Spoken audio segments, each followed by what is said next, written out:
Hola, ¿cómo están? Buenas noches. Mi nombre es Patricia Cardoso, soy especialista en periodoncia e implantología.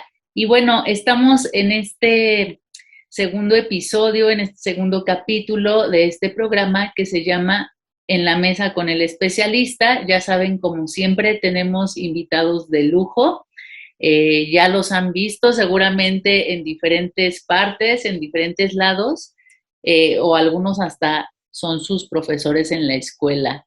Entonces, bueno, como siempre, traemos un caso padrísimo que queremos compartir con ustedes. Recuerden, nos gustaría que nos dijeran desde dónde nos están viendo, mándenos sus saludos, queremos saber desde dónde nos ven, desde dónde nos escuchan, y pues si quieren saludar a los doctores también, déjenoslos en sus comentarios y con mucho gusto los vamos a leer.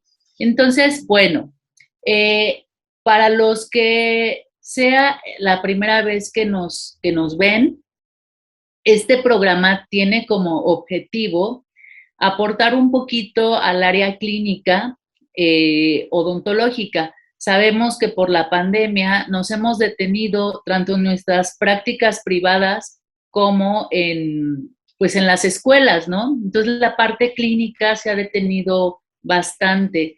Entonces esto es un aporte es una colaboración entre Arte y Ciencia Odontológica y Tesalius que nosotros queremos hacer para el área clínica. Obviamente está abierto a todos, a toda la comunidad odontológica de todo el mundo, en donde sea que se puedan conectar. Bienvenidos a conectarse, a dejar sus comentarios. Entonces, la idea es que nosotros estemos poniendo casos de difícil resolución, casos complicados, de esos casos donde tú no sabes por dónde empezar y que además implica varias especialidades.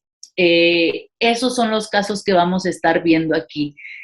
Para eso, obviamente, tenemos una lista de doctores especialistas buenísimos en su área que nos van a estar dando retroalimentación y sus experiencias nos las van a estar compartiendo clínicas. Siempre acuérdense desde la base de la evidencia científica vamos a estar hablando y dentro de nuestras experiencias clínicas para poder trazar rutas clínicas en casos que, bueno, de manera normal están un poquito más complicados. Entonces yo los invito a que también nos envíen casos. Si ustedes quieren participar con nosotros, envíenos sus casos, les vamos a mandar el contacto para que nos puedan mandar sus casos y los podamos ver o revisar con nuestros especialistas en otros episodios. Entonces, bueno, vamos a, ya sin más preámbulo, quiero presentarles a nuestra, a nuestra mesa de hoy, a nuestra mesa de especialistas. Quiero presentarles al doctor René Jiménez Castellanos. El doctor René Jiménez es egresado de la Facultad de Odontología de la UNAM. Él estudió la especialidad en endodoncia en la División de Estudios de Posgrado e Investigación de la UNAM, egresó en el 2010. Él actualmente es profesor de la especialidad de endodoncia en la misma institución desde el año 2014. Es miembro de la Academia Mexicana de Endodoncia, donde también es parte de la mesa directiva. El doctor está certificado por el Consejo Mexicano de Endodoncia, de donde también es parte de la mesa directiva. Él es coordinador de apoyo académico en el área de endodoncia en la División de Estudios de Posgrado de la UNAM y, bueno, lleva varios años con su práctica privada exclusiva a endodoncia. Él es el doctor René y ahora les voy a presentar al doctor Juan Carlos Flores Orduña. El doctor Juan Carlos Flores Orduña es licenciado en odontología, egresado de la Universidad Intercontinental. Ahí mismo estudió la especialidad en periodoncia e implantología. El doctor está certificado, tiene una certificación en implantología oral Biomed 3i en la Universidad de Pensilvania. Es miembro activo de la Asociación Mexicana de Periodontología, está certificado por el Consejo Mexicano de Periodoncia, es miembro activo y es, de hecho, también el actual presidente del Ateneo Odontológico Mexicano, es catedrático en licenciatura y posgrado de la carrera de odontología en la Universidad Intercontinental. Entonces, ahora voy a pasar con el doctor Manuel Salvador Robles Andrade. El doctor es egresado como cirujano dentista de la Unitec. Es especialista en periodoncia e implantología, egresado también del posgrado de la UNAM. El doctor es jefe del servicio de estomatología en el Instituto Nacional de Perinatología. Es profesor del posgrado de periodoncia en la Unitec. Tiene publicaciones en revistas nacionales e internacionales. Es coautor del libro Textbook of Diabetes Outpatient Management Springer. Tiene conferencias y cursos impartidos sobre cirugía y microcirugía plástica periodontal, regeneración periodontal, medicina periodontal, ortodoncia periodontalmente acelerada, interacciones biológicas entre el tratamiento periodontal y prótesis y cirugía bucal, y tiene su práctica privada limitada a la periodoncia, implantología y cirugía bucal. Vamos ahora con el doctor David Carmona Herrera. El doctor David es cirujano dentista egresado de la Facultad de Odontología de la Universidad Nacional Autónoma de México. El doctor realizó sus estudios de posgrado en endodoncia en la Facultad de Odontología, en la División de Estudios de Posgrado e Investigación de la Universidad Nacional Autónoma de México también. Tiene un diplomado HMX Fundamentals in Pharmacology de la Escuela de Medicina de Harvard. Es profesor por oposición de la Facultad de Odontología de la UNAM, profesor titular de la Facultad de Odontología de la UNAM de Endodoncia 1 y Endodoncia 2. También en la Clínica Integral de Adultos, en quinto año, en la carrera de cirujano dentista. Es profesor invitado de la UNAM en la Inés León, en León, Guanajuato, líder de opinión internacional de la Casa Comercial Dentsply Sirona. Y bueno, ya vieron, tenemos pues una mesa de lujo, como siempre, con especialistas de altísimo nivel. Y bueno, ellos son los doctores que nos van a ayudar a este caso. Este caso que ahora ya lo voy a compartir, les quiero mostrar mi pantalla. Este es el caso que quiero mostrarles. Es un paciente masculino, sistémicamente sano, de 20 años de edad, no fumador, y bueno, de relevancia, tiene sonrisa alta. Justo el doctor que nos refiere este caso nos indica como antecedentes que este paciente antes de la pandemia recibió un tratamiento de conductos en un consultorio, en otro consultorio. Entonces, debido a la cuarentena, el paciente no se puede rehabilitar, se quedó con la endodoncia realizada.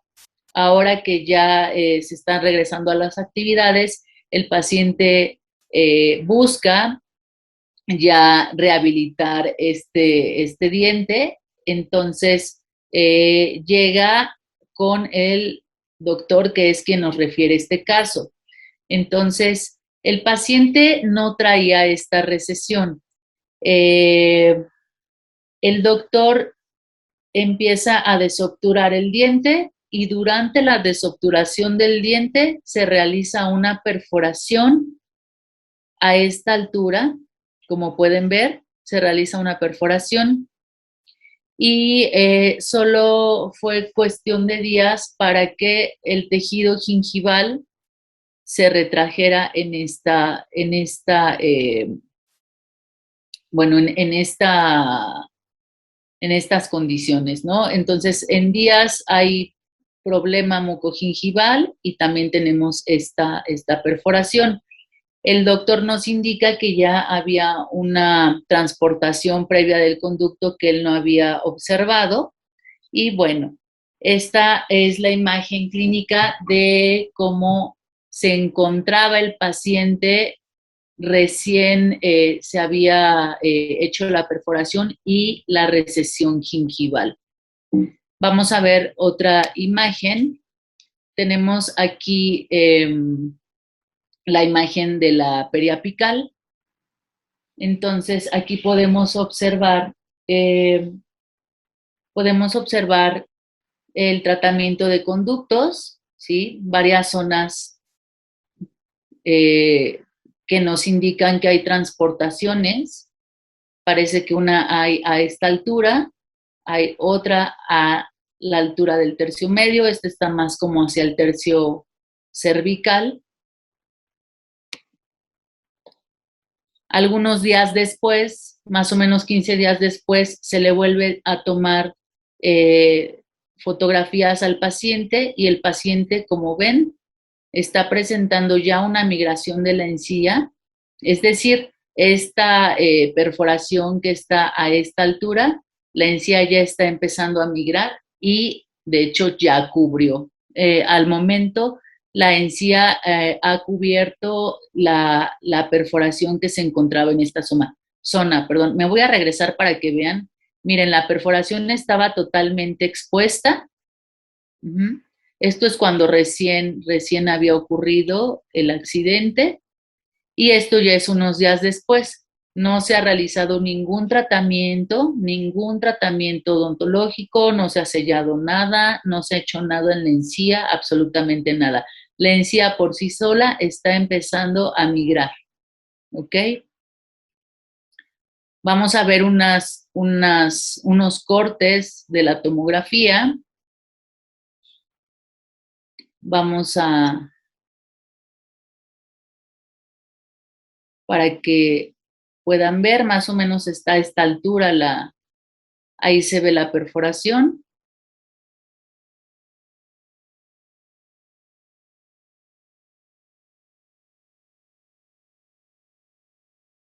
Ok, vamos a ver esta otra toma de la tomografía,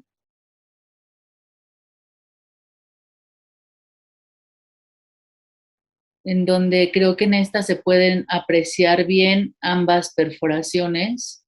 Bueno, no sé si la primera no, bueno, ahorita les explico. Hay una que no está perforado, únicamente se ve ahí. Ahí hay una, otra hacia acá. En esta fotografía creo que están un poquito más definidas.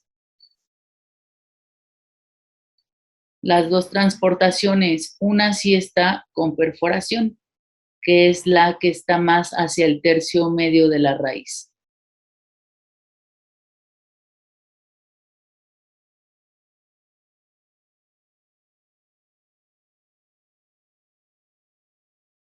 ¿De acuerdo?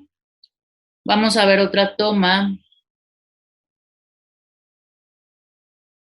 de la tomografía, una vista oclusal.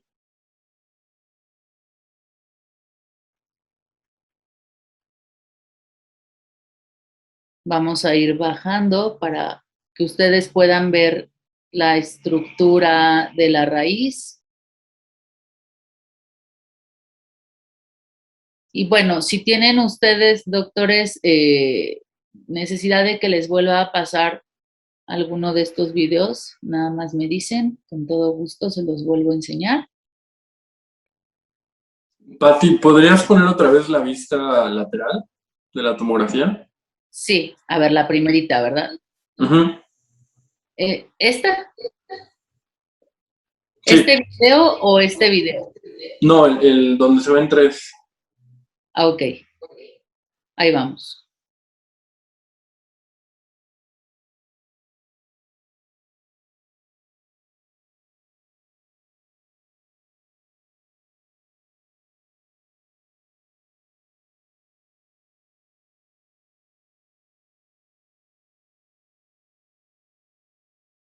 Entonces, ahí es donde se vio una. Ok, ¿sale? Perfecto, gracias. Sí. Entonces, bueno, la recesión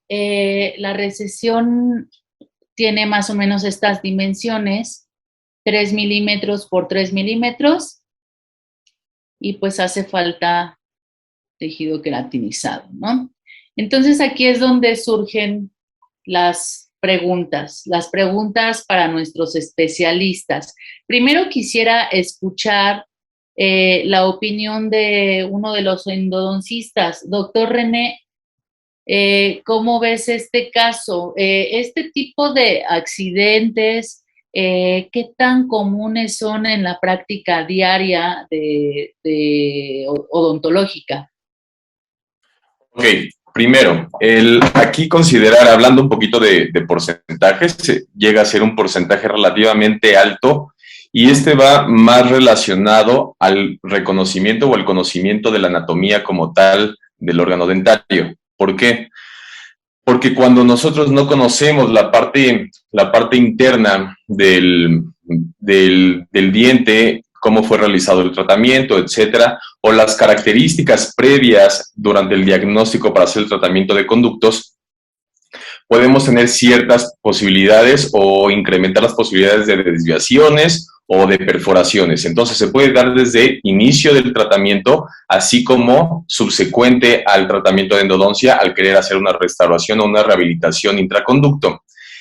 Esto va muy de la mano a la posibilidad de tener una herramienta que es fundamental en el área específicamente de endodoncia, donde también ya se está incluyendo en otras áreas, como puede ser la magnificación.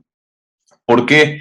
Porque tenemos la posibilidad de poder identificar estructura dental, saber hacia dónde está o dónde está ubicada el material de obturación, etcétera. La otra es, me regreso un poquito a lo que decía, el reconocimiento de la anatomía, porque estoy viendo un diente que está protésicamente ya tallado, en el cual ya pierde un poco también la anatomía original, entonces es también un poco más, es más fácil o es más sencillo la desviación al momento de hacer esa vía de acceso, de colocación del poste. Entonces, se vuelve más común, yo creo, en mi punto de vista y en mi práctica, de lo que podríamos pensar por la falta de reconocimiento de la anatomía o de la estructura o del órgano dentario que vamos a trabajar. Entonces sí es relativamente común que pueda pasar. Oye, René, y a ver, dime algo. Por ejemplo, ¿crees que también cuente el hecho de que, bueno, como endodoncista, por ejemplo, cuando uno hace la endodoncia, tú vas reconociendo, ¿no? La anatomía del diente conforme vas trabajando. Entonces, cuando un doctor que no hizo la endodoncia, que no a lo mejor no es quien entró a ese conducto, es un doctor diferente, entra a desobturar. ¿Crees que tengamos que tener más cuidado, sobre todo si no fuimos los primeros en entrar a ese diente? Es decir, ¿crees que haya mayor riesgo para la gente que recibe dientes, en este caso, ¿no? Como este doctor, que recibe un diente que ya estaba trabajado, o crees que es el mismo? ¿Crees que es el mismo riesgo tú hayas manejado el diente o que te llegue de nuevo? No sé si me expliqué con mi pregunta. Sí te explicaste perfectamente. Mira, tenemos una gran desventaja que es que nosotros de forma convencional, a diferencia, por ejemplo, en periodoncia, que tienen una gran posibilidad de poder empatar muchas veces o en casi todos los casos, yo creo, donde pueden empatar radiografía con tomografía. Entonces tienen una imagen bidimensional con una imagen tridimensional, ¿ok? Entonces, la desventaja que muchas veces podemos tener es que hacemos diagnósticos basados en una radiografía convencional, donde solamente tenemos dos dimensiones, vertical y horizontal. Entonces, no sabemos exactamente la forma, la posición o la dirección que llega a tener la raíz. Tratando de responder un poquito tu pregunta, sí se vuelve más complicado el hecho de que la persona que quiera rehabilitar no tenga el reconocimiento de la parte interna del órgano dentario. ¿Qué quiere decir? Que ya en muchos casos o en la actualidad, quien rehabilita o quien está pensado para poder hacer la restauración de forma intrarradicular, termina siendo el endodoncista porque conoce los calibres que se preparó, la anatomía, axialmente hablando del conducto radicular, cómo se preparó, cuál está más recta, cuál está más curva, cuál es la longitud, profundidad, etcétera, o qué referencia de puntos de uniones dentro del muñón protésico, N cantidad de factores, así como ciertos materiales que te pueden brindar para un mejor sellado. Nunca, obviamente nunca nos vamos a comparar jamás con un protecista, porque el protecista tiene una visión mucho más amplia, hablando de restauración, etcétera, de este tipo de características, pero la parte interna específicamente hablando, creo que sí la tendría que valorar el especialista en endodoncia, que es el que tiene conocimiento del tratamiento que hizo para la posterior restauración intrarradicular. Entonces, sí se vuelve, yo creo que un poquito más complicado. No digo que es imposible, porque hay gente muy hábil que pueda restaurar o rehabilitar de forma intrarradicular en perfectas condiciones, solamente que se vuelve un poco más, entre comillas, sencillo para la persona que pudo haber realizado el tratamiento de endodoncia previamente, ¿no?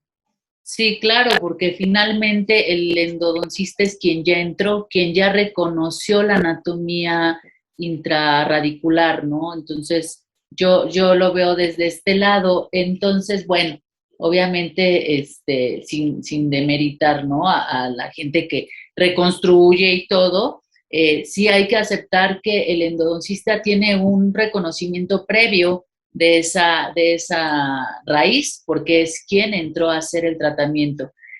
Bueno, entonces la situación está así.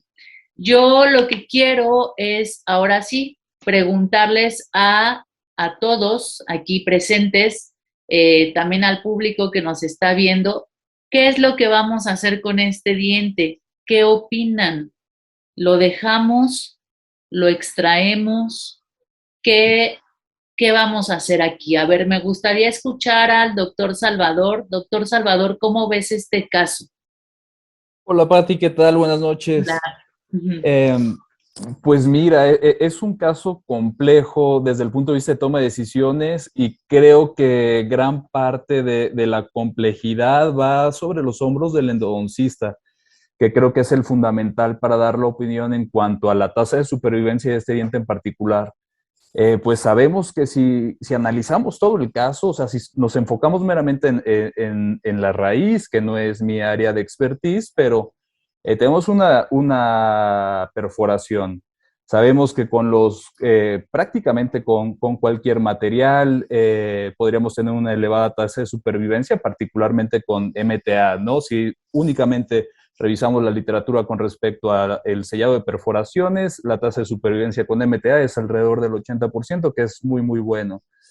Pero vemos otros detalles en la tomografía, en las radiografías. Vemos la transportación del conducto, que debilita evidentemente la estructura dental para que se pueda rehabilitar y no se fracture en el corto plazo.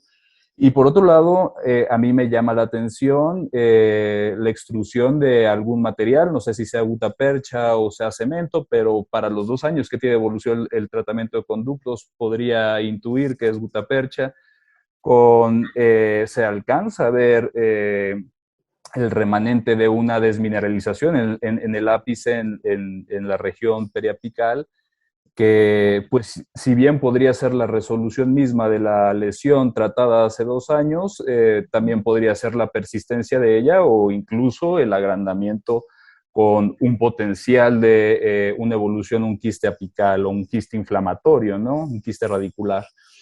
Entonces, si vemos independientemente cada uno de estos factores, el tratar independientemente cada uno de ellos podría tener una tasa de éxito bastante elevada.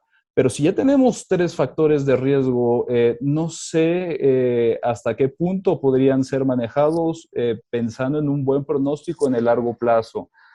Desde luego, periodontalmente podría ser un caso pues no muy complejo de resolver.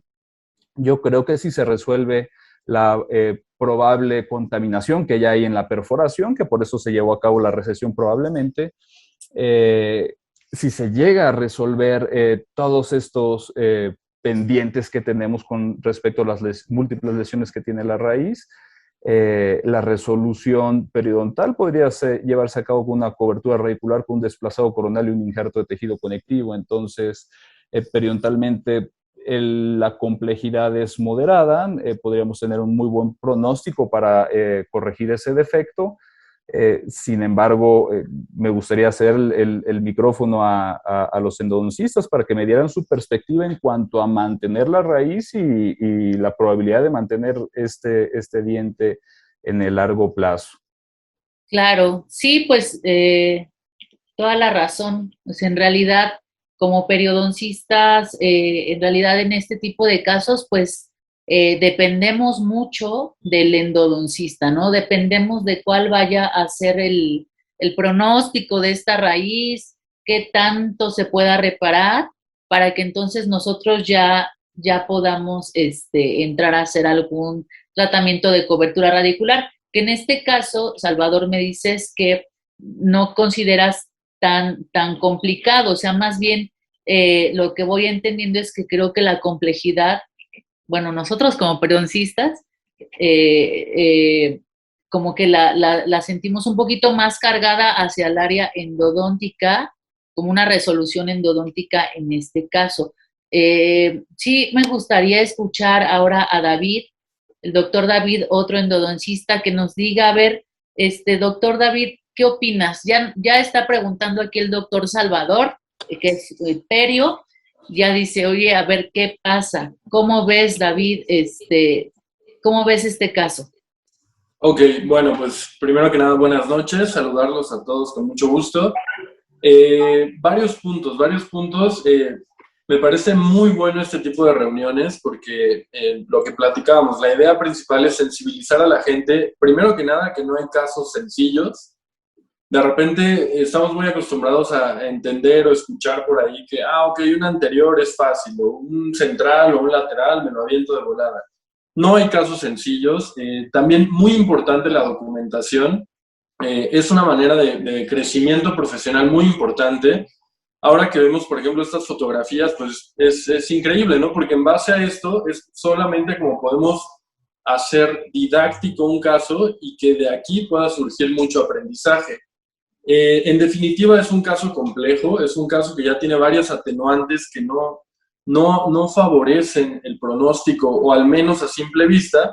Sin embargo, también es importante decir que hoy en día existen muchos materiales que son biocompatibles y que nos pueden ayudar a tener una sobrevida importante de este caso.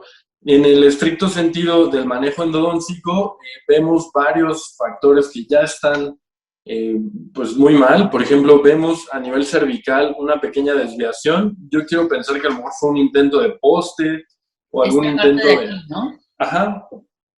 Que a lo mejor radiográficamente podemos decir, bueno, no pasa nada, pero de aquí la importancia de la tomografía. A menudo se suele pensar que la tomografía es mucho para un tratamiento de conductos, pero cada vez más confirmamos que sobre todo casos de retratamiento, casos de traumatismo, casos complejos de anatomías pues muy variables, se vuelve fundamental el uso de tomografía, y esto es muy importante que la gente lo sepa. De repente dicen, no, pues una tomografía, no, si el paciente no quiere pagar la endodoncia, ¿por qué? Y a final de cuentas todo esto va a ser bueno para el pronóstico del tratamiento.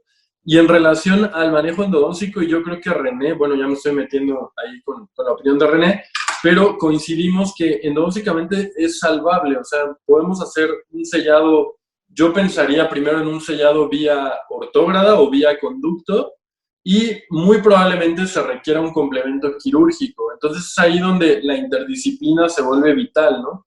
Pero creo yo que puede tener todavía un buen pronóstico. Algo que me llama la atención es que no se ve tabla vestibular. Entonces, platicábamos de algunos biotipos que llega a ser común, etcétera, pero pues bueno, esto de alguna manera simplifica el manejo y la evolución que podamos tener. Y también me gustaría saber de parte de los perios, o sea, ¿qué opinan de de este caso en particular, que a lo mejor son muchos, donde no vemos tabla vestibular y por el tiempo de evolución que tiene la lesión, pues me costaría trabajo entender que se reabsorbió.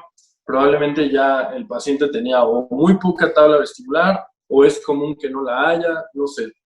Claro. Mira, ahorita que estamos platicando, fíjate que se me pasó decirles algo importante para que ustedes también lo tomen en cuenta. Cuando se realiza, miren, si ustedes se dan cuenta, aquí hay una desviación a esta altura, que es una desviación que aparentemente no comunica, ¿de acuerdo? Luego, hay una segunda desviación a esta altura, que es la que sí logra perforar.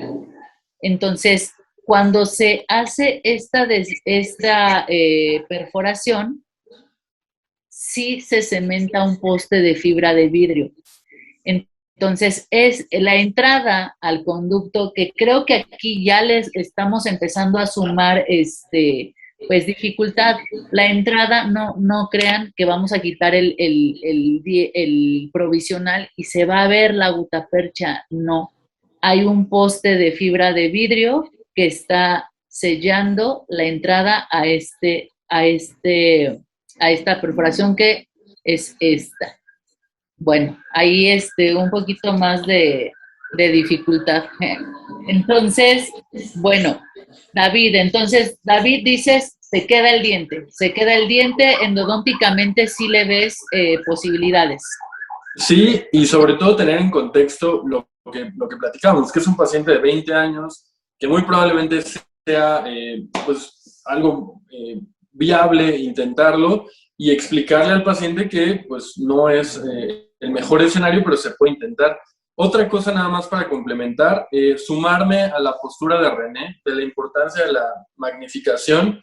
Ahorita a ver si hay posibilidad de que yo pueda compartir un fragmento de video para que la audiencia también se sensibilice sí, claro. O sea, de la importancia del endodoncista, de que de repente es muy importante que se haga bajo magnificación.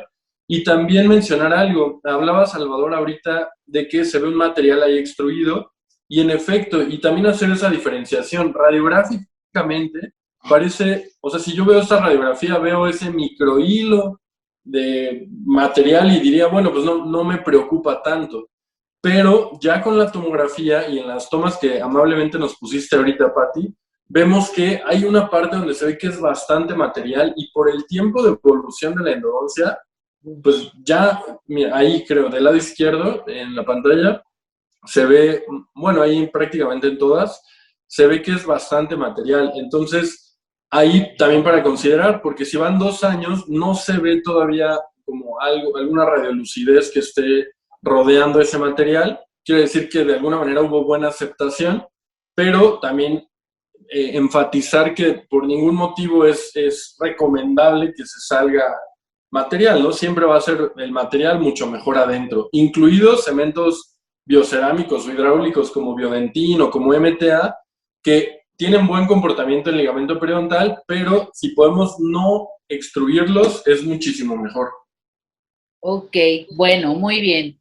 Pues vamos a irle dando forma a esto. Vamos con el doctor Juan Carlos.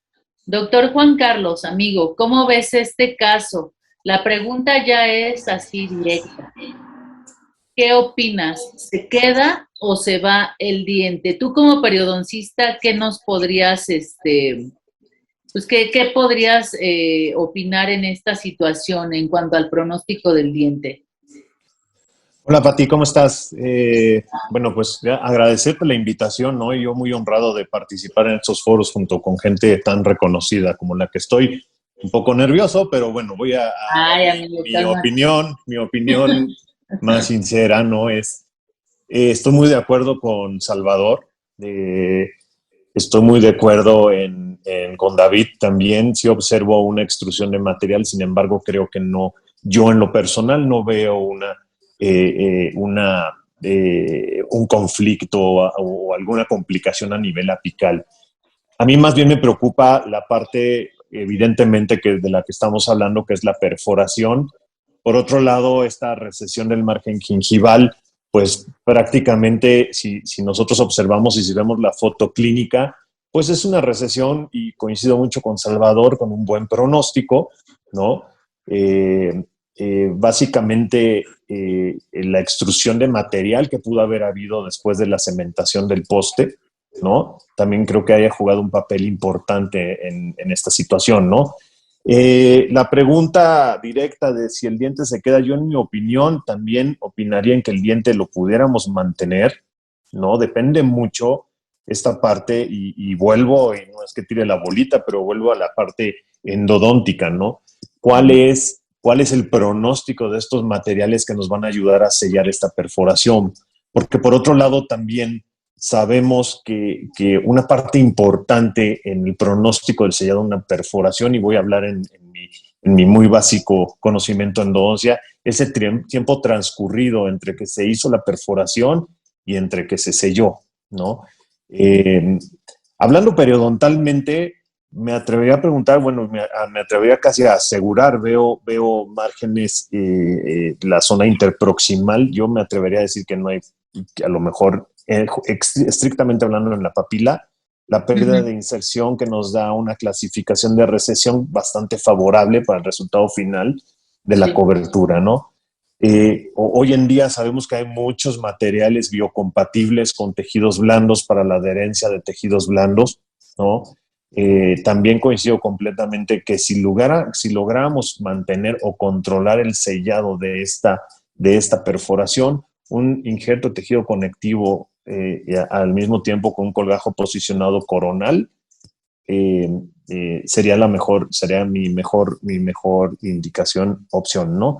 El material es indispensable. Hay reportes en la literatura incluso de este fenómeno llamado creeping attachment, incluso sobre ionómeros de vidrio que tengo entendido que se utilizaban, no sé si se sigan utilizando para sellar perforaciones. Hoy en día tenemos mejores materiales, como bien lo dicen tanto David como René, y pues básicamente creo que tenemos varios factores que nos pueden orientar o orillar a decir si mantenemos este diente, y yo estoy en la posición de que el diente es completamente mantenible, sí.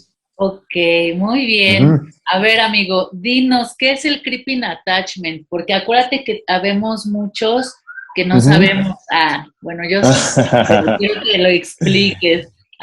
¿Qué es el creeping attachment?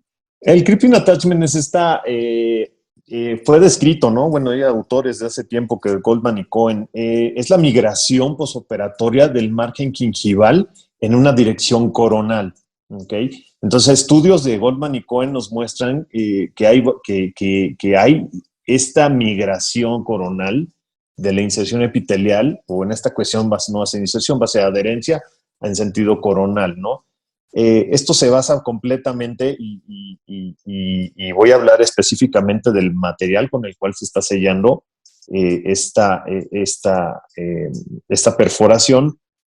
Hay reportes de que puede llegar a ocurrir esta migración hacia coronal sobre ciertos materiales. Estoy casi seguro que sobre los materiales biocerámicos también, tipo el biodentín o el MTA, también puede llegar a suceder, ¿no?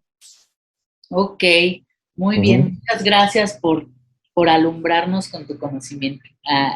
Oigan, muy bien, muy bien. Entonces, bueno, hay varias preguntas que hace endo a perio y hay varias preguntas que hace perio a endo. A ver, doctor Salvador, los endos preguntan, oye, ¿qué onda con esa tabla vestibular? ¿Había tabla vestibular o no había tabla vestibular? ¿Por qué no hay? El diente, yo quisiera suponer que aquí hay una pregunta en cuanto a eso, porque no sabemos si la falta de esta tabla vestibular esté afectando pues el soporte del diente. Entonces, ¿qué nos puedes decir con respecto a esto?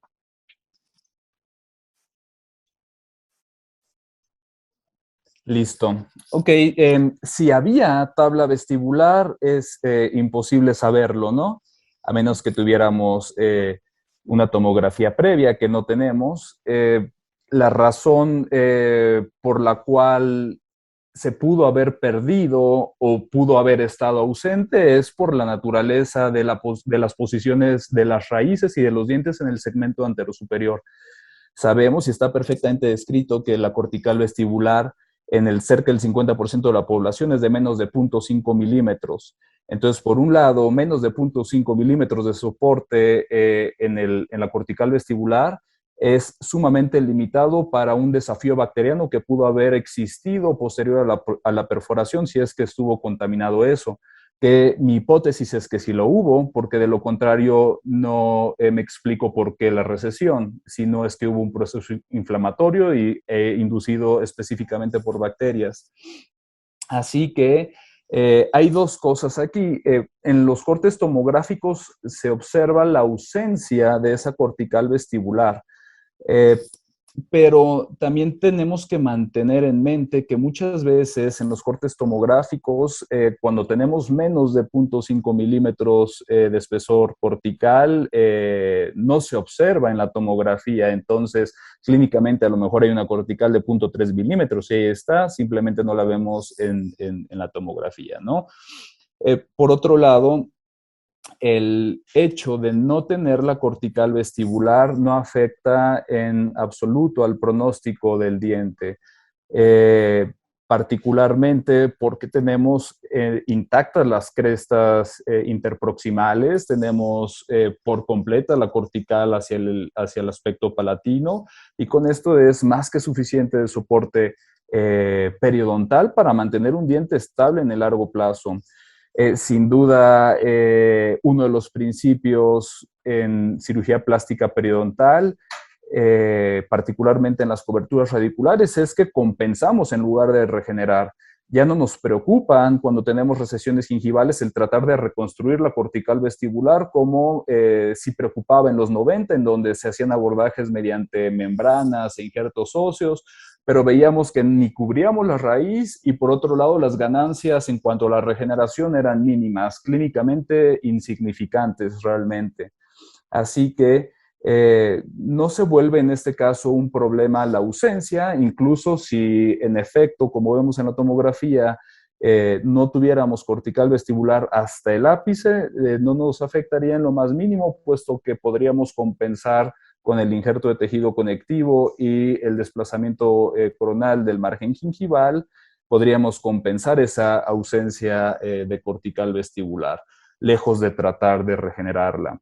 Aquí todo gira en torno a pues resolver con un buen sellado la perforación y monitorear en el largo plazo pues todos los demás pormenores que ha tenido esta raíz, ¿no? Y sobre todo la perspectiva protésica sobre una muy buena estabilidad de la restauración en función a no tener que hacer un alargamiento de corona. Aquí no vemos el muñón, claramente por el provisional que está colocado o la restauración que está colocada, pero aquí sería interesante saber si esa va a ser la posición final del margen gingival, si va a haber un buen efecto férula, y yo creo que ese sería también una perspectiva adicional para el pronóstico de este diente. Pero en fin, redondeándolo, si David, René consideran que es un tratamiento factible con un buen pronóstico, pues desde luego que en cuestión de la cortical vestibular no tendríamos problema alguno para preocuparnos como si fuera un factor de riesgo para el fracaso del tratamiento. Perfecto. Entonces, gracias, Salvador. Pues ya escucharon, doctores endodoncistas, no hay problema de que no haya tabla vestibular. Periodontalmente no, se puede realizar un procedimiento de cobertura radicular. Ambos doctores, tanto Salvador como Juan Carlos, consideran que no es una cuestión, digamos, insalvable, ¿no? Que sea un defecto mucogingival súper difícil de resolver, pues debido a que tenemos tenemos crestas óseas interproximales, tabla palatina, etcétera, ¿no? Entonces, bueno, también me gustaría que todos los que nos están escuchando, que nos están viendo, vayan comentando, ¿no? ¿Ustedes qué harían? ¿Salvarían el diente o lo extraerían? Si lo salvan, díganos qué es lo que ustedes harían, porque aquí es lo que vamos a ir desmenuzando poco a poco. Entonces, a ver, regresamos con el doctor René Jiménez. A ver, René, ya los periodoncistas ya dijeron que no hay tanto problema con esta falta de tabla vestibular, no hay tanto problema con la parte de la recesión, pues más bien quieren escuchar qué es lo que haríamos. Sabemos entonces aquí que tenemos el reto de que hay un poste de fibra de vidrio cementado. Entonces, ¿qué propones? A ver, ya vamos a sentarnos a ir trazando una ruta clínica. ¿Tú qué harías? Ok, mira, cuando vi la imagen, cada quien habla desde su trinchera, ¿no? Cada quien habla desde su área o de su especialidad. Cuando yo veo la imagen, a mí me sorprende y a mí mi preocupación era lo periodontal, no tanto lo endodóntico, ¿no? Obviamente yo no conozco temas periodontales o conozco, como dice el doctor Juan Carlos, algo muy básico de esa área, pero a mí me llama mucho la atención la parte periodontal. La parte endodóntica como tal, yo no la veo tan complicada y explico por qué.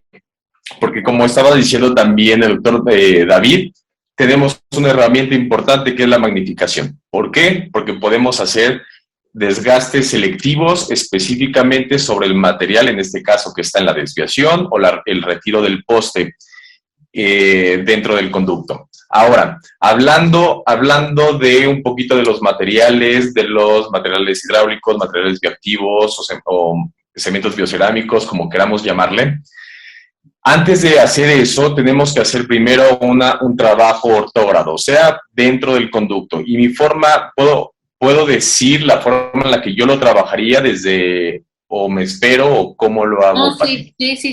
Ya dinos de una vez, ya queremos saber.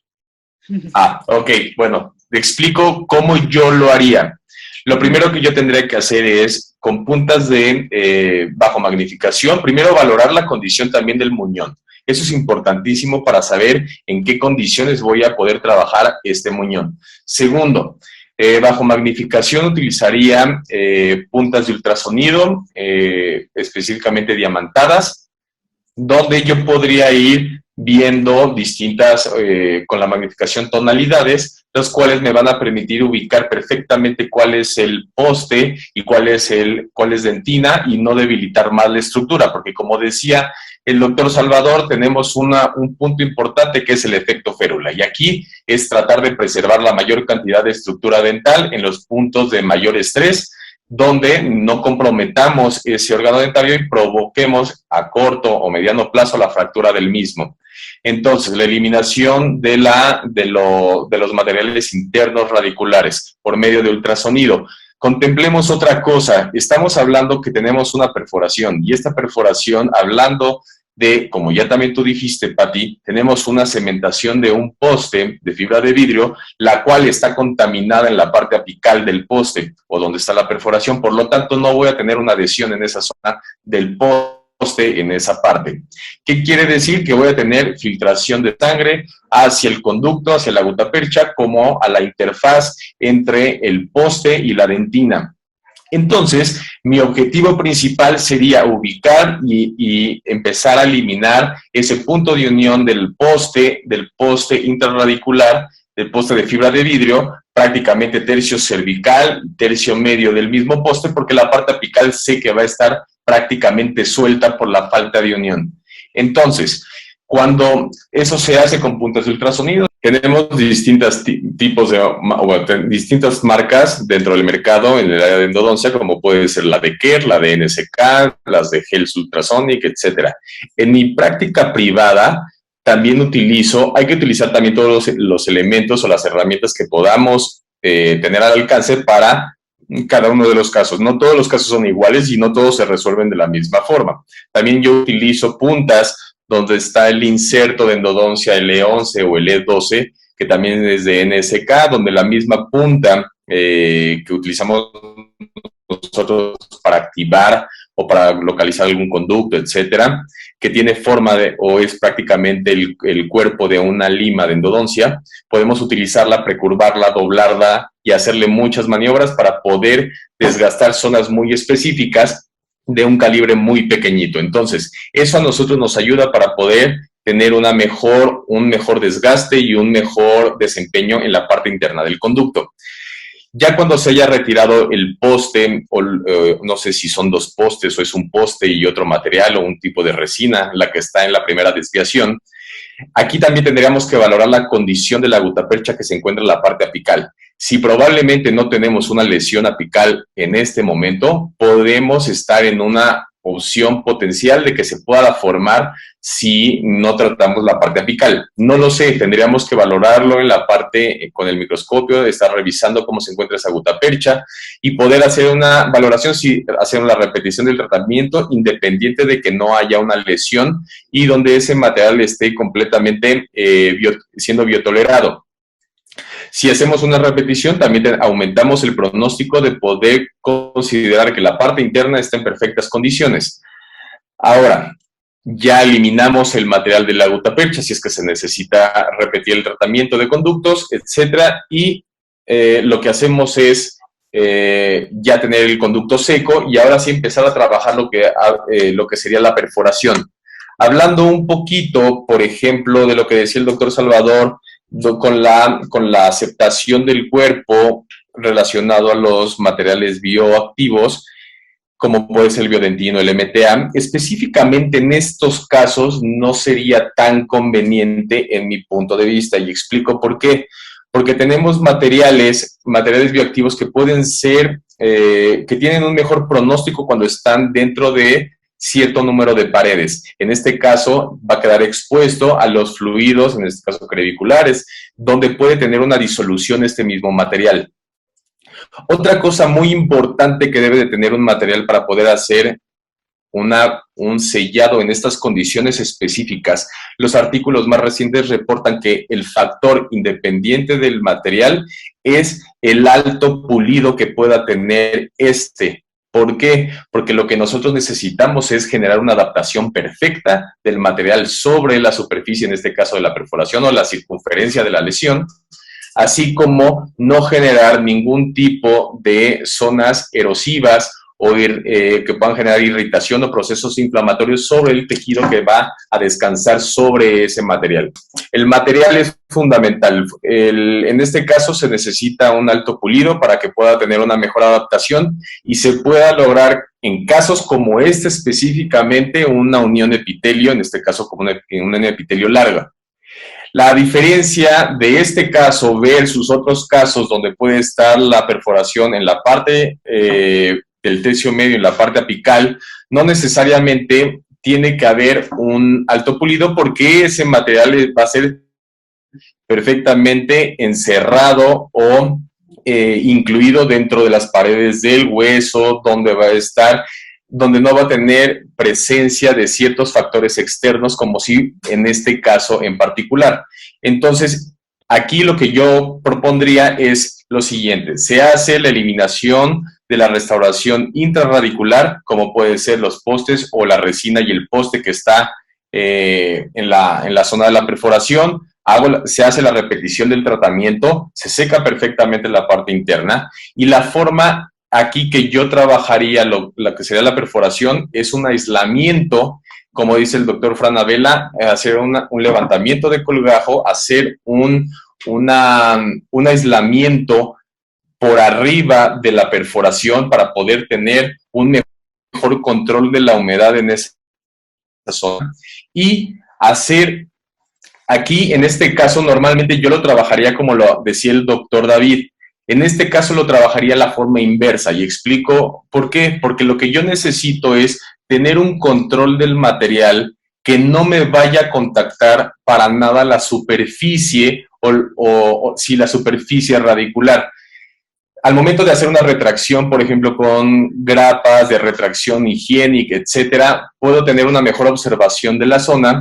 Pulo la parte con el ultrasonido, la parte de la circunferencia de la perforación, y lo que hago es una inyección del material. En este caso, yo utilizaría un material que se llama Geristor, o, bueno, el material Geristor es un material que está compuesto por ionómero de vidrio y resina con ciertas características que lo hacen bastante fuerte, con la capacidad de tener una adhesión de los bordes que te puede brindar el ionómero, pero con la fortaleza que te brinda la resina. Ese es uno de los materiales que ha sido más utilizado en el mercado y ante este tipo de casos en específico, el resultado ha sido muy favorable y se sigue utilizando.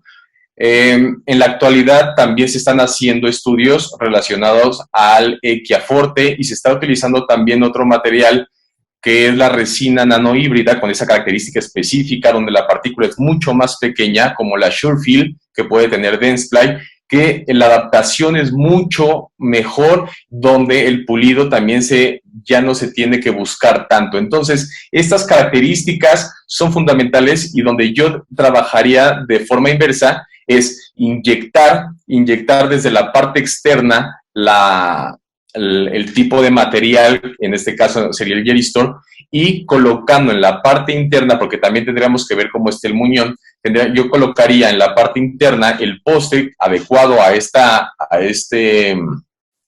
caso, en la punta, en la parte apical del poste, con un poco de vaselina o de petrolato, para que tenga solamente la marca de dónde se va a quedar mi material, el Geristor, para sellar la perforación. ¿Qué es lo que yo busco en la parte externa? Lo que busco es que no se toque absolutamente nada y un control de que no vaya a contactar ese material en la parte superficial de la raíz.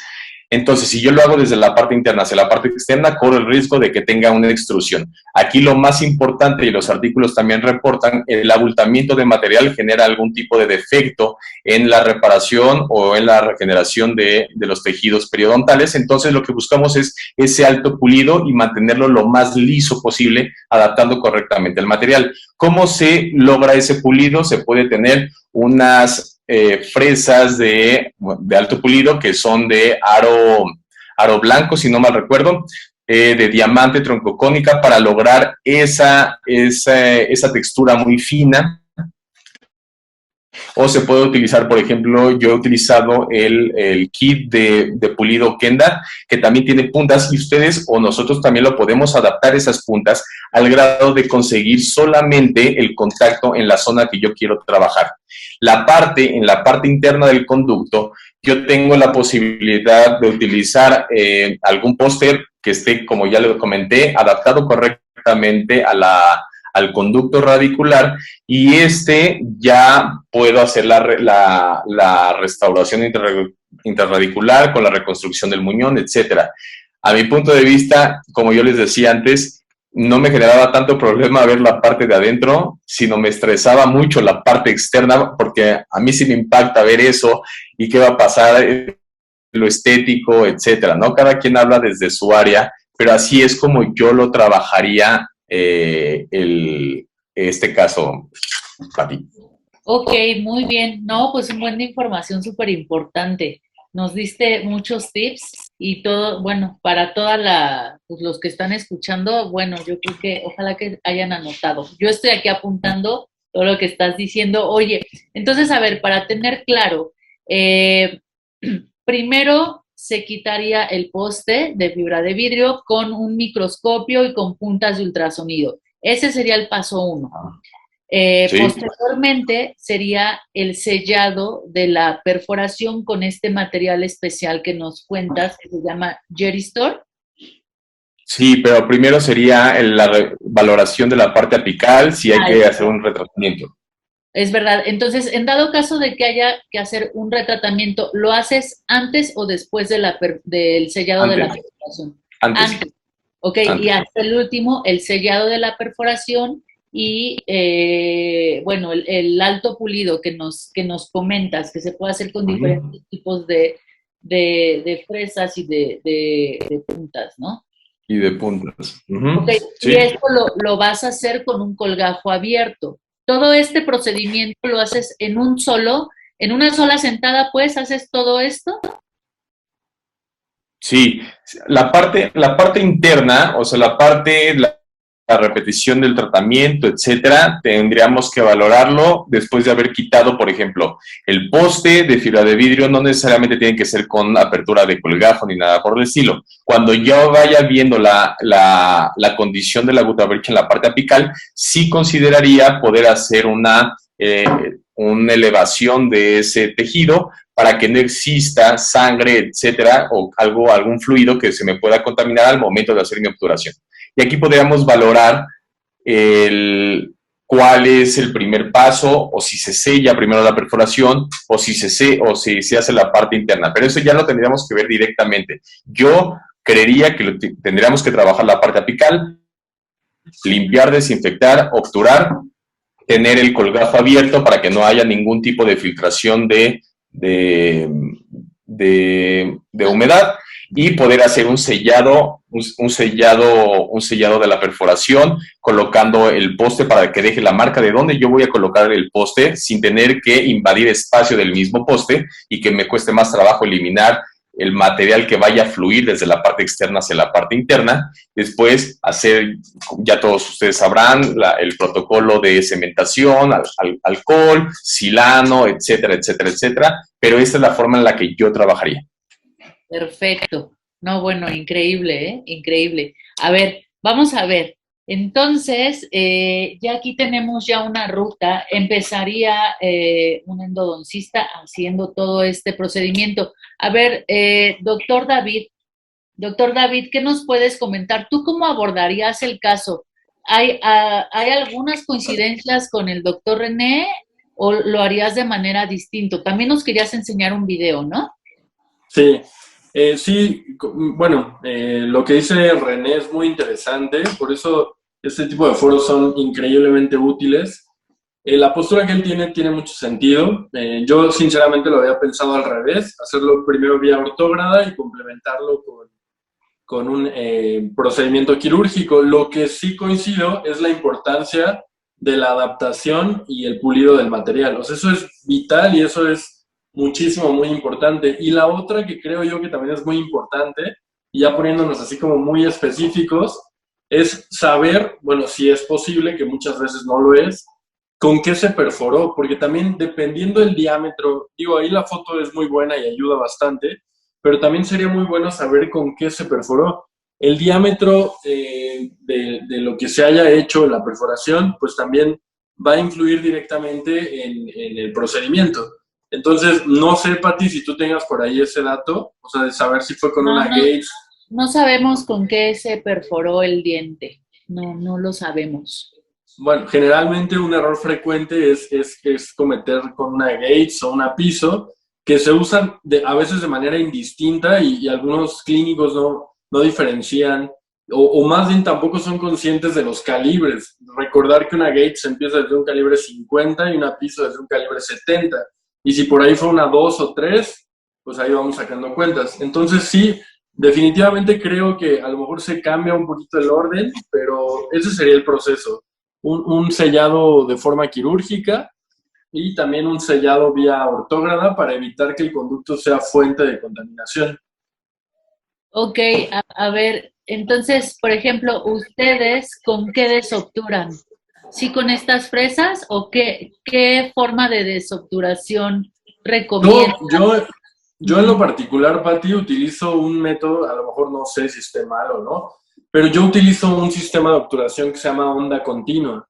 La onda continua, para quien no lo conozca, es un sistema que tiene un acarreador de calor por medio de unos vástagos y tiene una pistolita con la cual puedes rellenar el conducto. Lo que yo hago es, primero con el acarreador de calor, lo activo para sentir cuál es la vía de gutapercha. De esta manera es más seguro que hacerlo con una fresa o con una Piso, una Gates, etcétera. Y ya que yo tengo una vía, entonces sí ya puedo desobturar, no sé, con un rotatorio, dependiendo de lo que vayamos a hacer. Pero mi manera segura de hacerlo es primero con calor para reblandecer la gutapercha y sobre esa misma línea desobturar. Ok, muy bien. No sé si pueda, Pati, compartir el video. Sí, Dura por favor. unos... A ver. Ok, entonces... Bueno, eso es lo que yo les decía, la importancia de la magnificación. En ocasiones Cuando hacemos una reconstrucción con resina, bueno, pues la idea es que se quede para muchos años, ¿no? Y para siempre. Pero si nosotros no utilizamos magnificación, que a lo mejor es un tema ya por demás hablado y etcétera, pero muchas veces una imagen dice más que 1000 palabras. Ahí se puede distinguir, gracias al aumento de visión que tengo con ya sea unas lupas o un microscopio, puedo diferenciar perfectamente bien, y lo que decía René, me permite hacer un desgaste mucho más selectivo y mucho más asertivo, en vez de pues seguir desgastando a lo mejor dentina, ¿no? O es muy fácil perderse, de repente en un solo conducto de un central uno pensaría, ay, ¿cómo me voy a perder? Créanme que se pueden perder y muchísimo. Entonces, este es solamente un pequeño ejemplo del por qué la magnificación se vuelve vital, así como el uso de algún tipo de ultrasonido, y me permite ver ese freeze y diferenciar de manera adecuada tanto la dentina, el esmalte y en este caso, pues algún material de restauración, como sería una resina o un cemento sellador, etcétera. Y ya en planos más profundos, si es un poste de fibra de vidrio, el mismo desgaste, por ahí van a salir algunas pequeñas fibras del poste, y entonces eso para el clínico pues es oxígeno puro, ¿no? Cuando estás quitando un poste, que sabemos que es uno de los procedimientos más complejos. Y ya, solamente eso era lo que yo les quería compartir. Yo quiero preguntar una cosa a los pelos. A mí de verdad, esto que tiene que ver con estética me genera mucho estrés, mucho, mucho. Entonces, mi pregunta aquí es, ¿cómo? O sea, ahorita el doctor Salvador estaba hablando de un desplazado, etcétera, y demás. O sea, ¿cómo hacen ustedes y cuántas veces tienen que ver a un paciente para poder obtener, imaginemos que ya toda la parte interna ya está resuelta? ¿Cómo ustedes pueden hacer que esto quede en una condición, no sé si ideal, pero lo más cercano a lo ideal, o si se puede lo ideal, está espectacular, pero ¿cómo se puede? O sea, ¿cómo es la técnica o qué es lo que necesitan o de dónde obtienen el injerto, etcétera? ¿Por qué? Porque existe también la posibilidad y las opciones donde los doctores, que tampoco es de criticar, llegan a hacer muchos procedimientos de varias áreas, ¿no?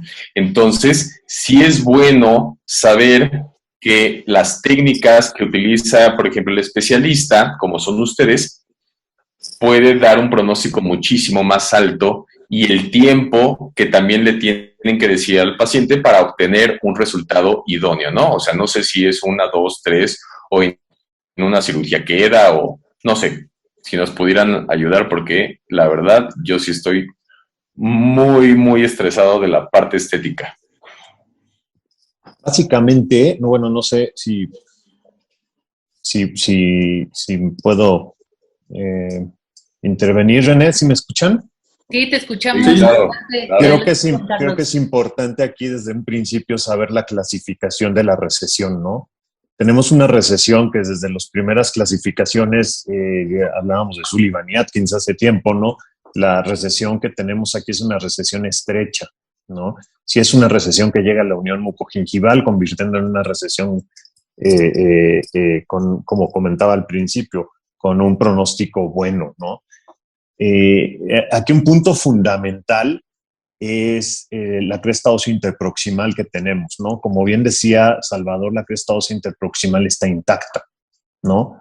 Las últimas clasificaciones de recesiones para el pronóstico de cobertura se basan mucho en la pérdida de inserción, por eso comentaba la pérdida de inserción interproximal.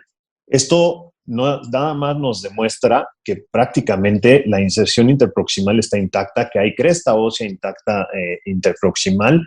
Entonces, básicamente, el tejido que está a los lados de esta recesión que esté estrecha, incluso hasta podría pensar en un colgajo de doble papila, que es prácticamente unir los bordes, ¿no? Los bordes de esta recesión. Siendo una recesión estrecha, creo que es un tratamiento factible. Sin embargo, también creo que vemos un fenotipo, como hoy en día, hoy la nueva terminología en la clasificación nos marca, es un fenotipo delgado.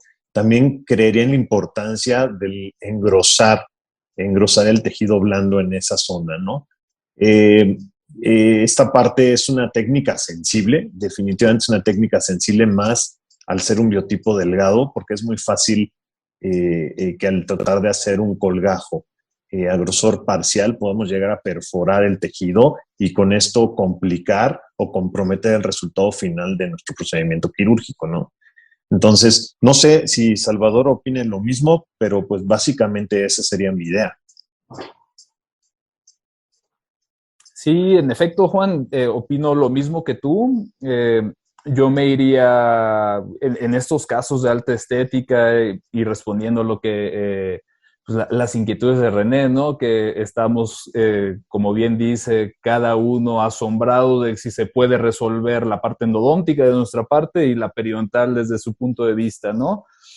Y veo que hablan con tanta facilidad sobre resolver estas perforaciones, que cuando yo estudiaba endodoncia, si perforábamos eras de lo peor, estabas reprobado y el diente se tenía que extraer. Entonces, pues me da gusto que las tecnologías que tienen como la magnificación y los avances en los materiales dentales puedan llevar a cabo mucho mejores pronósticos.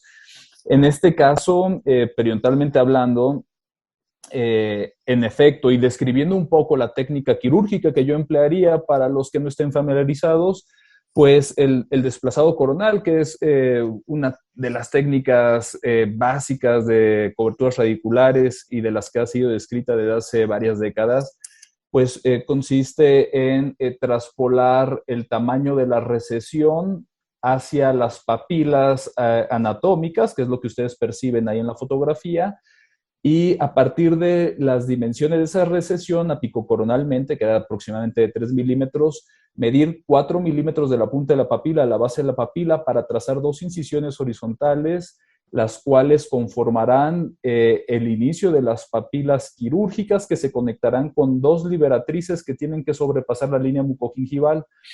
Haciendo esto, podemos liberar el periósteo y las inserciones musculares para desplazar coronalmente el margen gingival, previamente desepitelizando la superficie de las papilas anatómicas que quedan en su lugar. Una vez que tenemos logrado esto, únicamente tenemos que alisar la superficie radicular y tomar un injerto de tejido conectivo. Al ser poco demandante en este escenario, podemos tomarlo como un injerto libre en la zona de los premolares maxilares y en el aspecto palatino, desde luego, desepitelizar ese injerto extraoralmente para tener la parte más colagenizada del injerto y posteriormente estabilizarlo hacia las papilas anatómicas. Finalmente desplazamos coronalmente y idealmente suturamos con pues Vicryl 7 ceros en las liberatrices para disminuir la posibilidad de dejar unas marcas o cicatrices en la mucosa de revestimiento. Y por otro lado, podríamos usar nylon o polipropileno 6 ceros para un punto suspensorio y tener una mayor resistencia a la fuerza tensil en la contracción posoperatoria.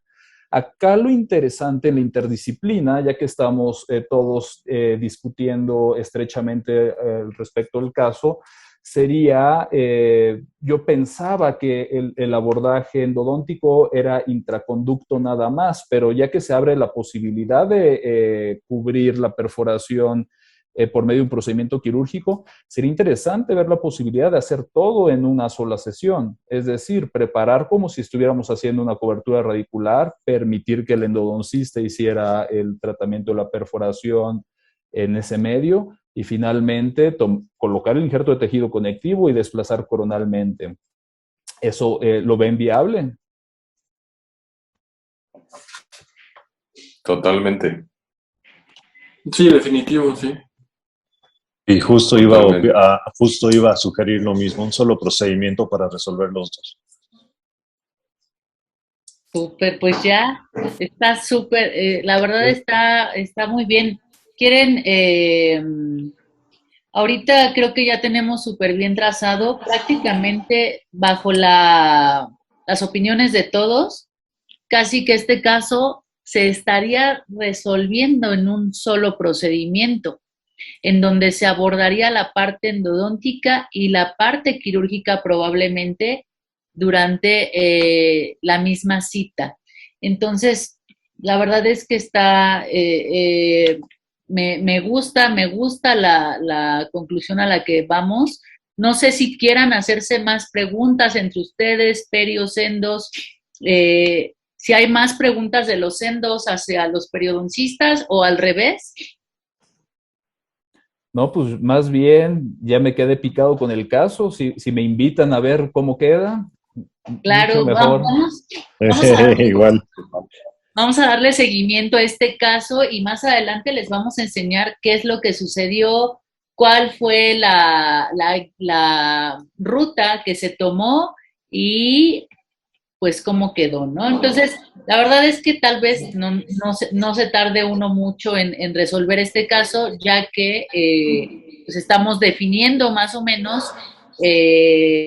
a corto plazo, ya tener algo de resultados. Entonces, bueno, yo quiero hacerles unas preguntas. A ver, a los endodoncistas, ustedes, si no tuvieran microscopio, si no tuvieran magnificación, ¿le darían el mismo pronóstico? ¿Se aventarían a resolver este caso sin microscopio? Bueno, a mí me gustaría opinar. Creo que definitivamente, no quiero decir que sin el microscopio sea imposible, pero sí definitivo, hoy en día es mucho más factible que alguien tenga un microscopio o unas buenas lupas, y sí se me hace irresponsable hacerlo sin, porque las posibilidades de equivocarse y de irse hacia otro lado son muchísimas. Entonces, si yo no lo tengo, definitivamente buscaría a alguien a quien referirle. Entonces, ¿cuáles serían las complicaciones que tendríamos, o que las probables complicaciones que podrían haber si yo intento resolver este caso sin microscopio? Agravar el problema y hacer más grande la perforación. O debilitar, en este caso no es aplicable, pero en el caso de algún molar, pues debilitar la zona de peligro del diente, quedarlo muy propenso a algún tipo de fisura o de fractura, y entonces pues debemos de entender que siempre debemos de dejar al paciente mejor de como llegó y no peor, ¿no? Entonces, bajo ese precepto, creo que es vital y fundamental para casos, bueno, en general para todos, pero para casos complejos es así indispensable. Y es que, complementando lo que dice David, si es que llegan, o sea, decía él, hacer más grande la perforación, si es que llegan a la perforación, ¿no? O sea, porque pueden irse o desviarse antes de llegar a la perforación y hacer otra perforación independiente también del debilitamiento de la estructura. Entonces, como dice David, es fundamental el poder identificar estructuras dentales, estructuras anatómicas, estructuras ajenas al órgano dentario para poder hacer el menor cantidad de desgaste y, como también dijo él, brindar un mejor pronóstico de cómo está llegando el mismo paciente, ¿no? Entonces, ¿cuáles son las consecuencias de lo que podría pasar si, en el mejor de los casos, que no, o sea, que quite todo perfecto, que se ve muy complicado que se pueda hacer sin el microscopio, más no quiere decir que sea imposible, pero sí muy, muy complicado? Y la verdadera complicación es que debilita la estructura, haya una mayor perforación o más perforaciones, o si llega la perforación, hacerla mucho más grande, ¿no? Y comprometer ahora sí el estado del diente. Muy bien. A ver, doctores periodoncistas, oigan, ustedes los dos coincidieron en la técnica de desplazado coronal para la cobertura de esta raíz. ¿Por qué el desplazado coronal? ¿Por qué no un túnel? ¿Por qué no una técnica de Zucchelli? A ver, ¿por qué escogen desplazado coronal? Ok, Yo escogería el desplazado coronal porque cuando se tratan de recesiones únicas es muy complicado sobre corregir la posición del margen gingival. Esos 2 milímetros coronales a la tentativa unión cemento-esmalte, que aquí la tenemos evidentemente perdida, pero esa sobrecorrección de 2 milímetros que me permitirá con la contracción posoperatoria ya la estabilización y la cobertura radicular completa, que sería el objetivo en este caso, es la técnica mejor documentada y la que ha demostrado ser la más eficiente para lograr la cobertura radicular completa. Y esto combinado con el estándar de oro, que es el injerto de tejido conectivo, ¿no? Que nos va a inducir la queratinización, el cambio en el fenotipo periodontal, y de esta manera, pues, prácticamente una garantía de estabilidad en el largo plazo, ¿no? Hemos visto ya estudios longitudinales a 15 años con la cobertura radicular en promedio arriba del 90%, empleando esta técnica en particular. En recesiones únicas, la gran ventaja del túnel es que dejamos expuesta cierta parte del injerto de tejido conectivo y eso es un potente inductor de la queratinización. Sin embargo, corremos mucho más riesgo de no completar la cobertura al 100%. Y dependemos muchísimo en las técnicas de túnel y sobre todo en recesiones únicas del dichoso creeping attachment, ¿no? Haciendo el cambio del fenotipo, induciendo un potente cambio en la queratinización y por ende la migración progresiva y espontánea en los siguientes 6 meses del margen gingival. Entonces es dejarle un poquito más a la suerte, porque el creeping attachment, si bien es un fenómeno que no sabemos realmente, no hay ni siquiera una buena hipótesis fisiológica que explique claramente por qué se da el creeping attachment cuando hacemos los cambios de fenotipo, cuando tenemos cierta cantidad de tejido queratinizado.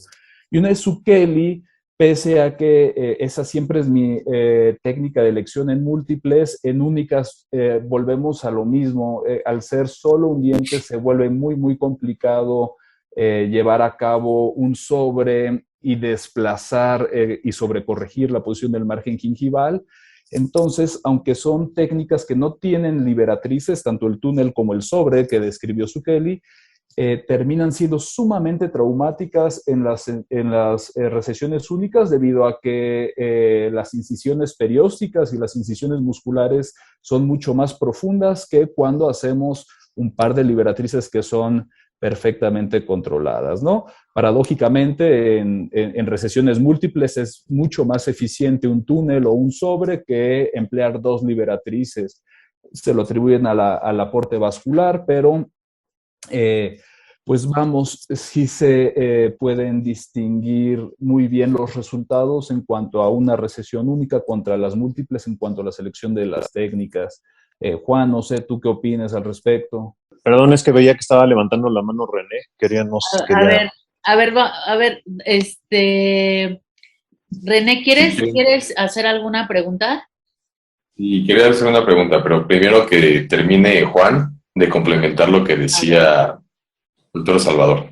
Muchas gracias. Pues básicamente a mí igual coincido con Salvador, la parte en la cual en una técnica en túnel dejamos expuesta parte de este tejido, de este injerto de tejido conectivo, pues básicamente a mí en términos sencillos y fáciles, pues me estresa, ¿no?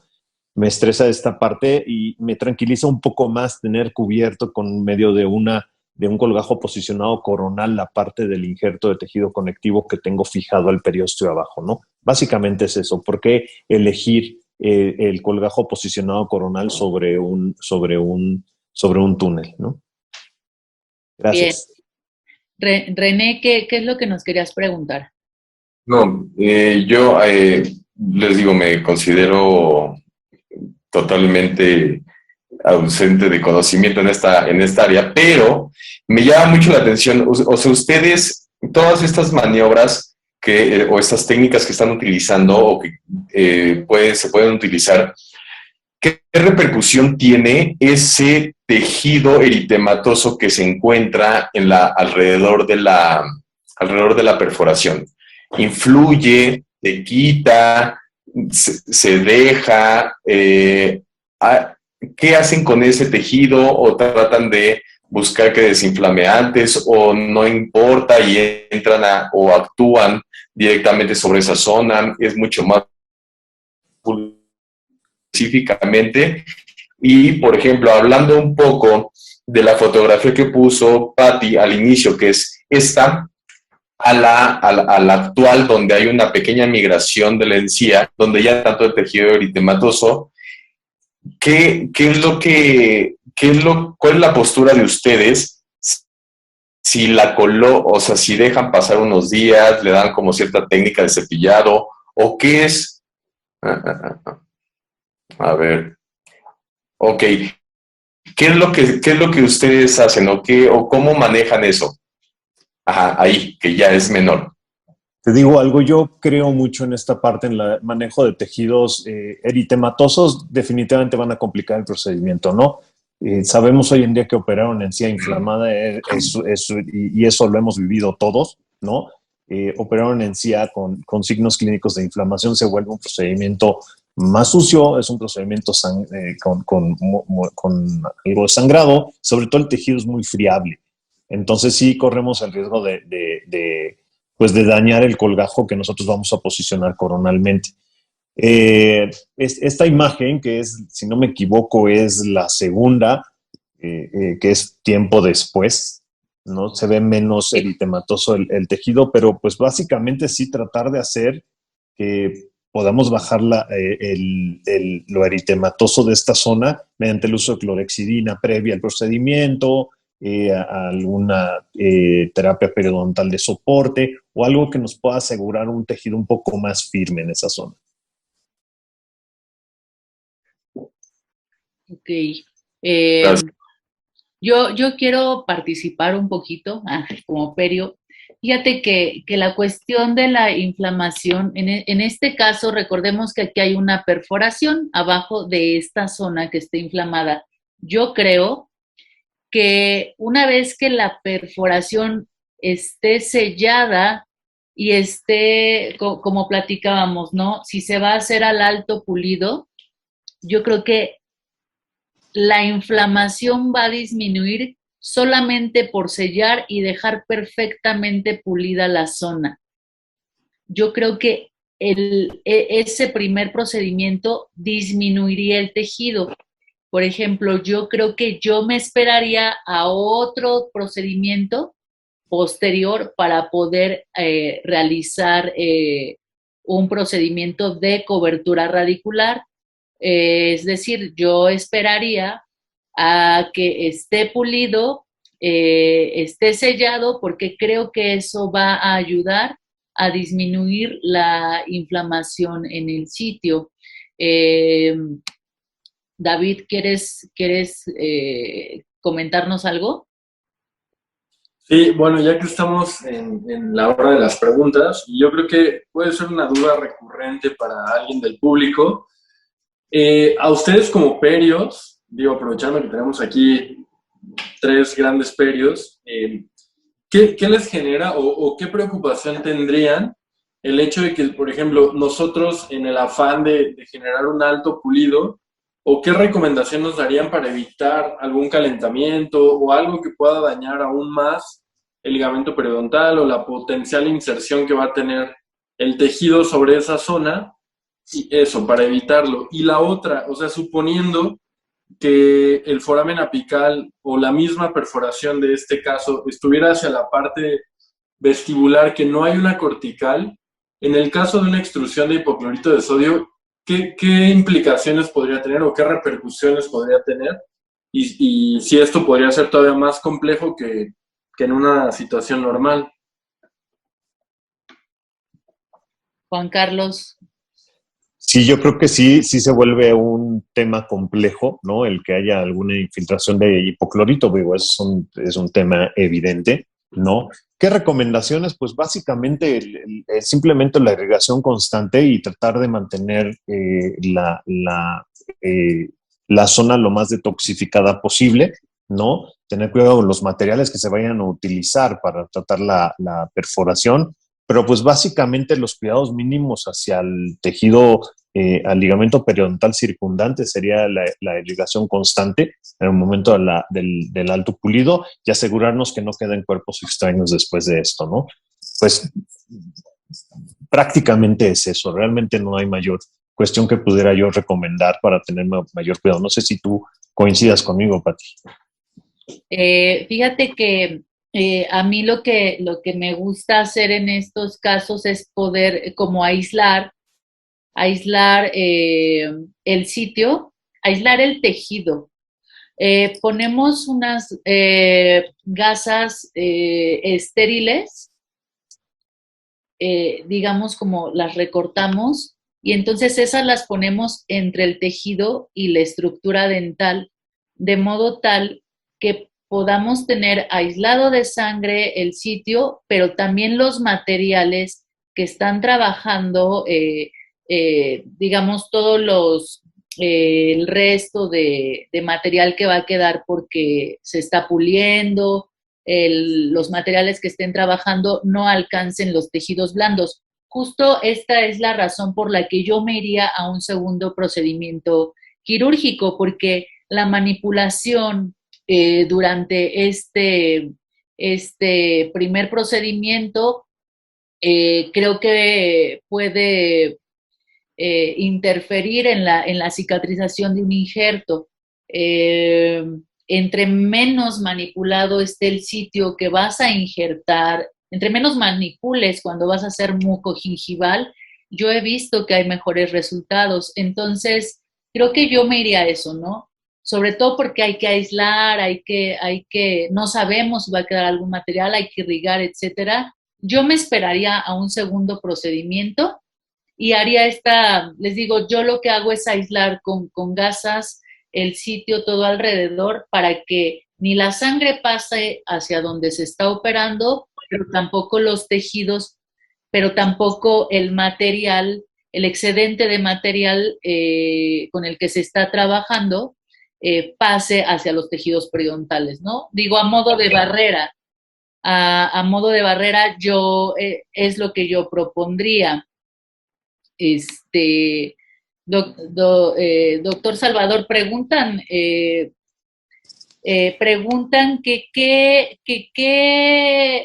recomendaciones darías tú para cuidar los tejidos periodontales que no sean, durante el procedimiento quirúrgico, que no sean dañados por la pulida de los materiales y, por ejemplo, hipoclorito, etcétera.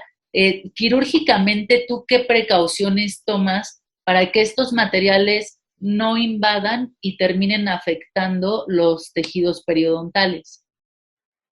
Pues recomendaría mucho cuidado porque difícilmente hay más que hacer, ¿no? De entrada, y retomando un poquito lo que comentaba Juan Carlos, estoy de acuerdo con el manejo de los tejidos en presencia de inflamación, como se ven en la foto inicial. Pues evidentemente aquí es un claro indicativo en donde no podemos hacer cirugía plástica periodontal.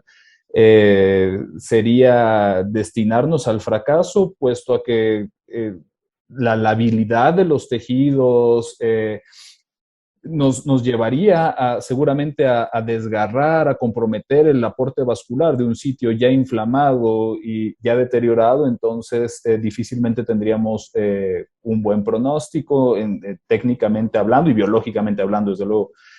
Ya como está en la foto de seguimiento, ese es el escenario ideal para ya poder hacer el procedimiento.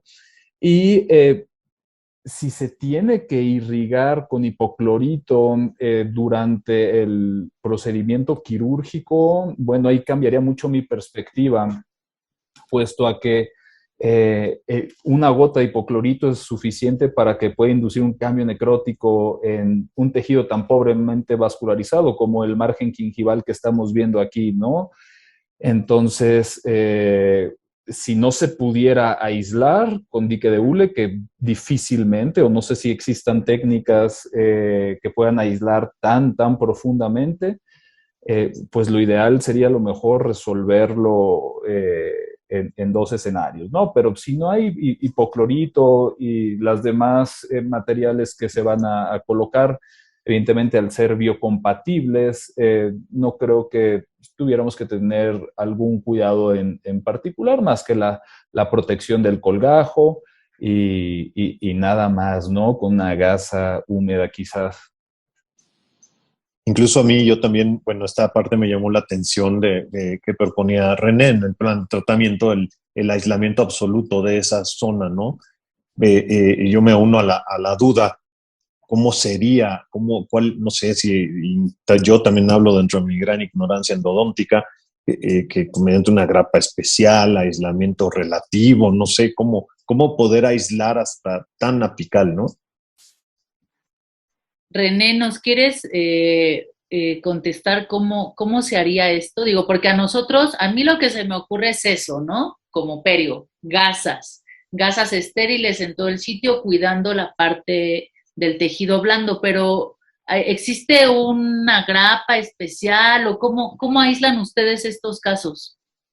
Sí, aquí va en conjunto la maniobra del periodoncista, o a menos de que el endodoncista tenga mucha habilidad, pero yo recomiendo que cada quien, creo que las personas que mejor manejan los tejidos blandos son ustedes, los periodoncistas. Entonces, si tú buscas tener un mejor resultado, en este caso de estética y demás, creo que el manejo de tejidos blandos es fundamental.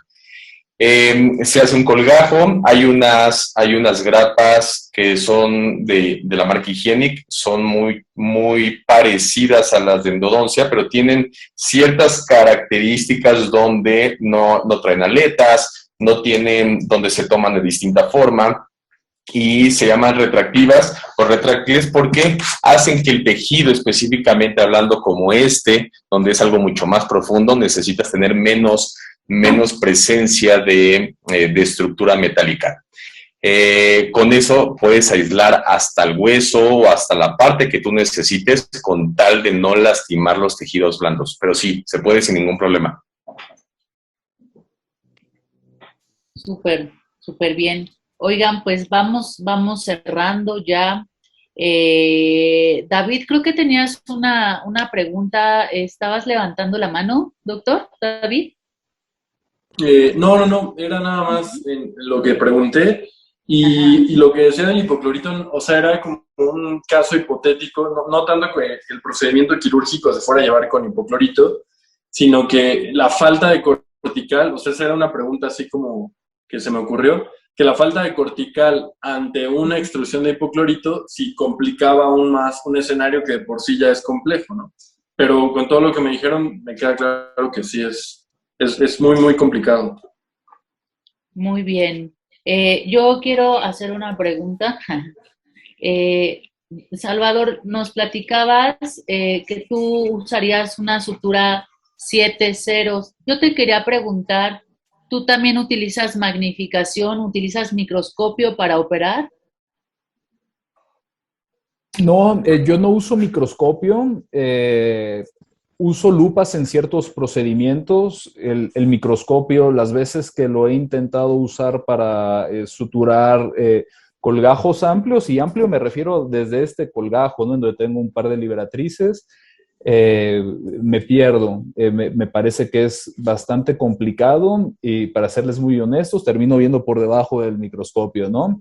Entonces, donde he visto que funciona muy bien en cirugía periodontal el microscopio, es cuando estamos haciendo una técnica de preservación de papila, en donde solo estás viendo una papila inmensa. Entonces, hacer el desbridamiento del defecto intraóseo periodontal se vuelve muy sencillo.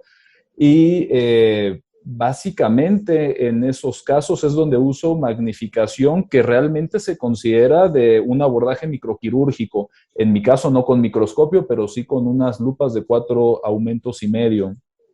Y las uso estrictamente en estos procedimientos. Para los procedimientos o para suturar con 7 ceros u 8 ceros, y sobre todo que las agujas son finitas, entre 6.5 y 8 milímetros de longitud, estas agujas de cirugía oftálmica o de cardiovascular, Con lupas con 3 aumentos es más que suficiente para tener un buen acercamiento, una mayor profundidad de campo, ¿no? Para poder ver pues todo el hecho quirúrgico, que nos movemos tantito del colgajo y perdemos la perspectiva. Entonces 3 aumentos me parece muy bueno, que no es considerado que sea algo de un abordaje microquirúrgico. Y aún así, con eso vemos perfectamente bien agujas de 6.5, 8 milímetros y las suturas de 7 u 8 ceros, ¿no? Que son las que más me gustan usar en este tipo de procedimientos, en función a que también se ha demostrado que mejora la revascularización del colgajo en la primera semana dramáticamente contra usar las de macro. Y esto sin duda nos da un mejor pronóstico en cuanto a la estabilidad de la posición final del margen gingival, que se traduce clínicamente en la resolución de la recesión mediante la cobertura radicular. Muy bien, muchas gracias. Bueno, doctores, pues fíjense todo lo que dijimos con solamente unas fotos. Entonces, creo que esto fue muy enriquecedor, escuchar las experiencias clínicas de cada uno de ustedes. Se me hace valiosísimo, valiosísimo. Yo espero que a todo el público que nos está viendo le haya parecido de la misma forma que a mí, algo muy valioso. Aprendimos muchísimo, incluso ahorita, si se dan cuenta, hubo preguntas de endo a perio y de perio a endo, porque incluso somos especialistas, pero nos abocamos a un área y entonces de repente sí hay cuestiones que solamente el especialista te puede resolver. Obviamente estos casos se hacen para invitar a la comunidad odontológica a seguir estudiando, a seguir preparándose, a la interconsulta con especialistas, a que se integren varias especialidades dentro de su consulta, porque ya ven, es muy diferente la visión de una sola persona a varios especialistas. Entonces vamos a seguir mostrando casos de este tipo. Yo quiero agradecer a todos los que participaron con nosotros el día de hoy, a David, Juan Carlos, René, Salvador, todos excelentes especialistas y profesionistas. Aprendimos mucho. Por favor, déjenos sus comentarios, todo lo que ustedes hubieran hecho, lo que harían, déjenos sus comentarios. Nos va a parecer muy interesante y nos va a dar mucho gusto leerlos. También recuerden que les vamos a dejar los contactos por si nos quieren mandar un caso. Recuerden que estos son los casos de los que más aprendemos. No tengan miedo ni temor en mandar sus casos. Observen cómo todo esto se está haciendo de manera anónima, tanto para el paciente como para el doctor. Y recuerden, estos casos son los casos de los que más vamos a aprender. No todo mundo muestra este tipo de casos. Casi siempre los congresos están llenos de casos de éxito. Sin embargo, mostrar este tipo de situaciones es donde más vamos a aprender. ¿De acuerdo? Entonces, quiero despedirme de todos, agradecer a toda la mesa de hoy. Posteriormente, cuando este caso esté resuelto, si todos quieren, volvemos a llamar a los mismos que estamos ahorita en la mesa para mostrar los resultados y también pues que haya una retroalimentación sobre lo que se hizo, ¿sale? Entonces, cuídense mucho. Muchas gracias a todos por conectarse. Los vemos pronto. Bye. Un gusto. Gracias. Gracias a todos. Buena noche.